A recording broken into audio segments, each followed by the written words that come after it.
pagi, siang, sore, dan malam. Bertemu lagi dengan saya Amran Dan saya Diva. di acara channel YouTube kami, yaitu Amran Diva. channel yang akan menjadi nomor 1 se-Indonesia, bahkan Sedunia. wow. Oh ya, kita kali ini kedatangan bintang tamu yang sangat spesial. Ya, Wow. betul. Kalian pasti bertanya-tanya siapakah dia? Udah terlihat kan? Udah muda, cantik. Nah, padahal tadi itu apa sih ya? Pasti model atau gimana ya? Tapi nyatanya itu sangat berbeda. Beda. Dia adalah seorang HRD PT apa, Mbak? PT Suncang Indonesia. Wow, PT Suncang Indonesia. PT Suncang Indonesia adalah yang memproduksi wig ya? Iya. Iya, rambut ya. Tepatnya ya di Cipawon. Iya. Nah, langsung saja kita untuk apa ya? Perkenalan lah ya. Iya. Hai, nama saya Dea Ardila Rahmadiana Putri. Saya biasa dipanggil Dea. Usia saya baru 25 tahun. Masih muda ya guys? Masih muda. Tapi udah tua. Aduh, lepas.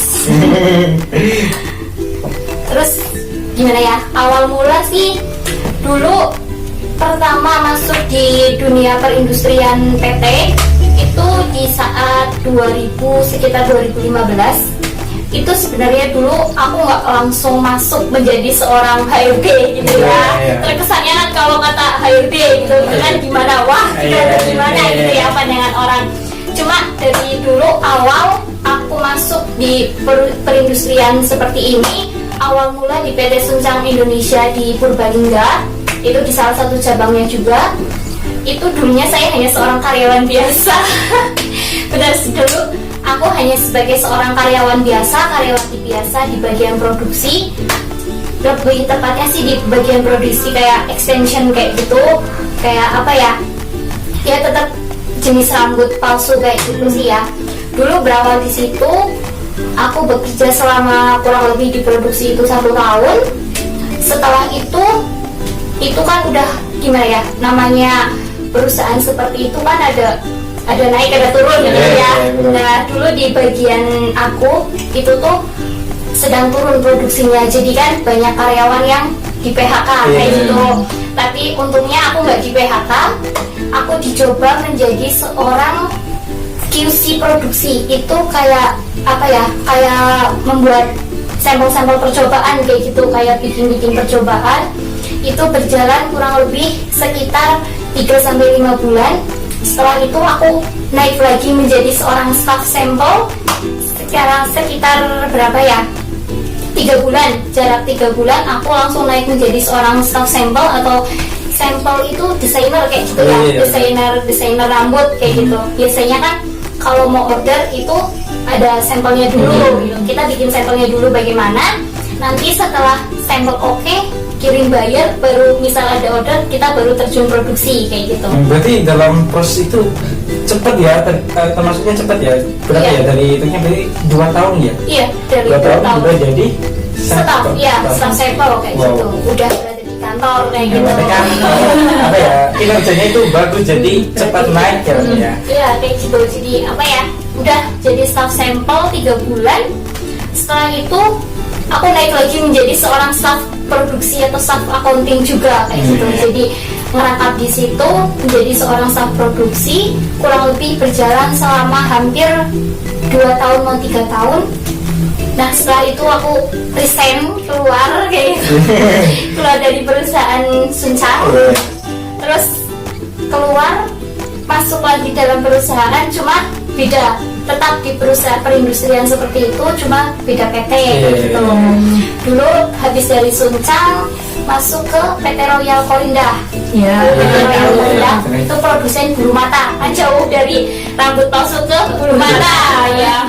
Tapi ya hampir sama sih, kotanya di kepala. Iya. Gue di kaki. Iya, sama-sama dari rambut. Iya. Ya masuk ke PT Royal Corinda. Masuk ke PT Royal Corinda itu awalnya pun aku nggak tahu ya, cuma awalnya ya namanya orang cari kerja kan aku nggak pernah pikir aku harus jadi seorang staff kayak gitu. Background karena basicku seorang dulunya pengalamannya seorang staff, aku masuk ke perusahaan aku harus ingin menjadi staff, aku tuh nggak kayak gitu ya. Yang penting aku masukin lamaran, aku niat kerja, ya udah.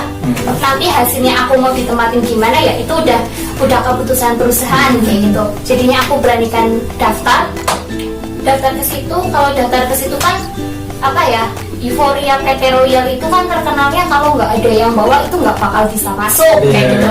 Awal aku pesimis, ya apa seorang aku bisa masuk ke dunia seperti itu kayak gitu, karena sama sekali nggak ada yang bawa gitu, nggak ada yang kenal, nggak ada yang bawa. Akhirnya masuk modal bismillah. Kalau aku mau modal bismillah, nekat, yang penting aku niat aku mau cari kerja kayak gitu. Udah masuk situ, alhamdulillah rezekiku di situ juga. Aku masuk interview setelah berbagai macam interview ya, berbagai macam seleksi kayak gitu. Akhirnya aku diterima. Alhamdulillahnya lagi, kebetulan lagi di situ aku sebagai seorang administrasi juga, sebagai apa ya?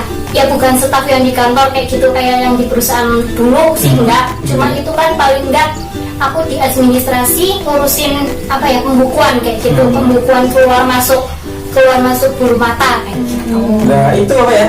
Jadi ke HRD-nya sekarang jadi HRD itu gimana? Dari situ ke sini?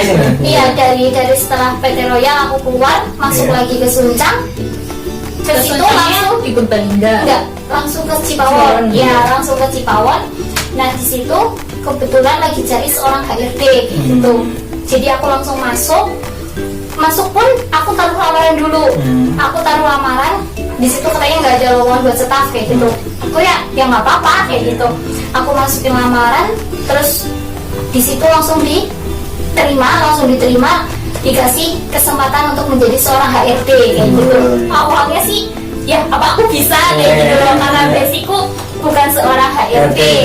Kan terkenalnya kalau HRD itu paling enggak dia sarjana hukum atau psikologi atau apa segala macam.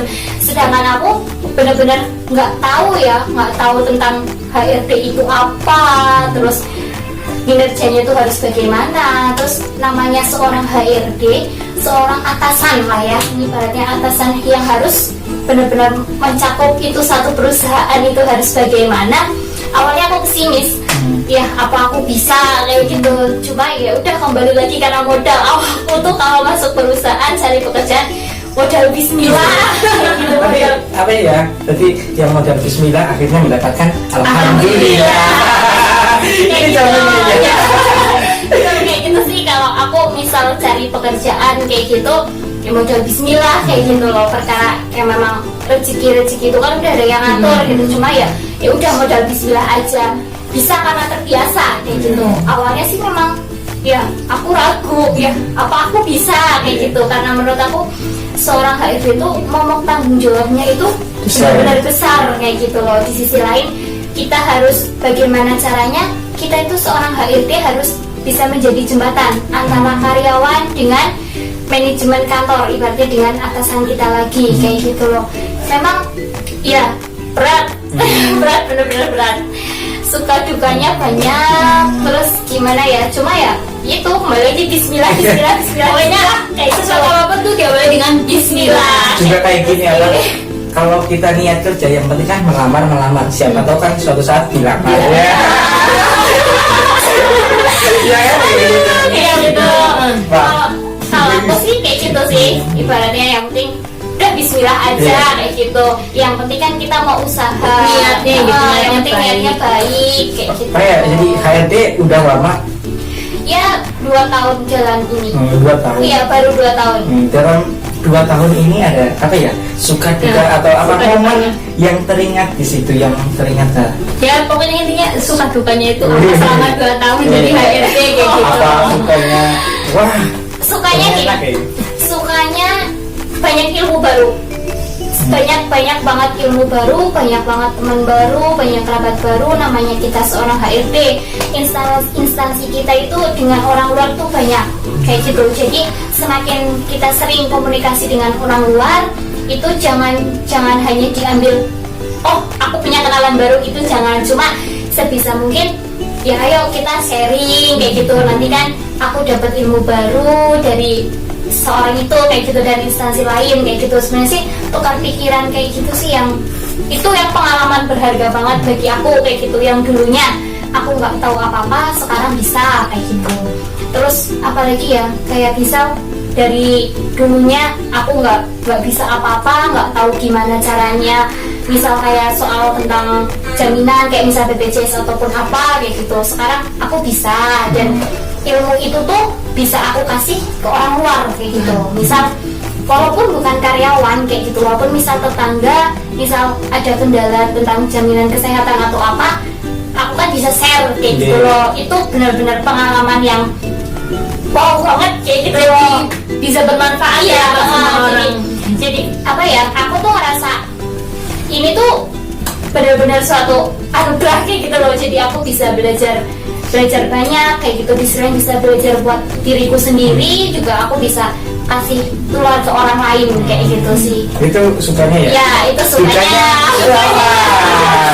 Dukanya gini, dukanya itu apa ya, sampai sekarang tuh masih menjadi PR terberat bagi aku kayak gitu. Kayak misal apa ya, kita tuh gimana cara